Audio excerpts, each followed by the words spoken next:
she confronts me. "You need to get help." "What do you mean?"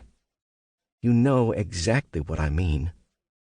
She reaches across the kitchen table and touches my temple with her fingers. "It's a circus in there, and you don't even see it. I'm worried. I've been worried a long time, Jim, and I really don't know how much more you can take of this."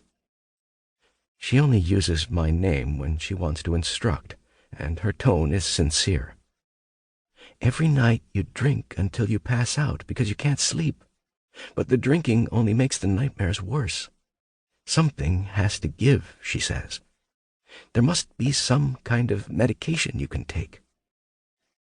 Medication, I think, is for the truly troubled psyche, and I don't see myself quite that far down the line. And strangely enough, for an alcoholic/addict, I don't want to get strung out on whatever some doctor might prescribe.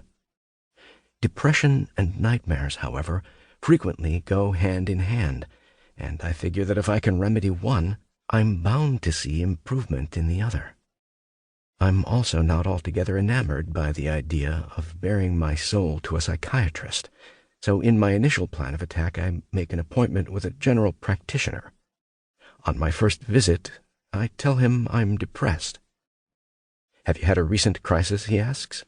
"The loss of a loved one? Your job? A divorce?" "Not recently," I say. "But you've been depressed?" "Yes." "For how long?" "A couple of years."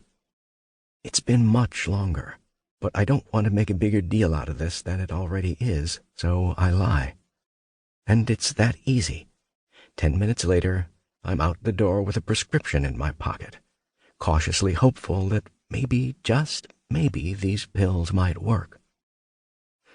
The day marks the beginning of my journey through the world of psychotropic antidepressants. In the months to follow, through the tedious process of trial and error, I learn that what lifts the clouds from around the psyche of one troubled soul may, in fact, cause a hailstorm in another. As millions of others before me, I start with Prozac, and inside of a week I find that it does take the edge off my depression. But it also takes the edge off every other feeling, from joy to anger, and I find myself living in a haze of emotional mediocrity. Even worse, I can't get it up in the bedroom, and as a result I sink into a depression uglier than the one I'm trying to shake. I return to the doctor. This time he prescribes Zoloft, a cousin to Prozac in the family of antidepressants known as serotonin reuptake inhibitors, or simply SSRIs. It helps with my depression, but again, I'm an utter failure in the bedroom. Next on the list is Effexor, chemically different than its predecessors, but equally effective in the treatment of chronic depression, and though I don't suffer for it sexually, it raises my already elevated blood pressure to even more dangerous levels. Then comes Serzone, an antidepressant in a class all its own, but it renders me almost completely incapacitated with a constant shrill-pitched ringing in my ears. By now nearly a year has passed, and I've just about given up hope of ever finding any relief in the form of a pill, when, as a last resort, my doctor suggests Wellbutrin, yet another antidepressant, but one typically prescribed only after all the others have been tried and failed. The primary reason for caution is the high rate of seizures in its users, but for me, as it turns out, it's a drug well worth the risk. It relieves the gloominess. It gives me energy and improves my mood.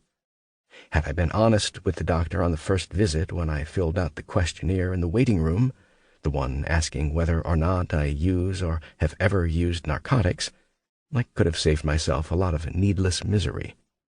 As it turns out, Wellbutrin is often prescribed for those of us who've used too much cocaine for too long, or any of the various amphetamines.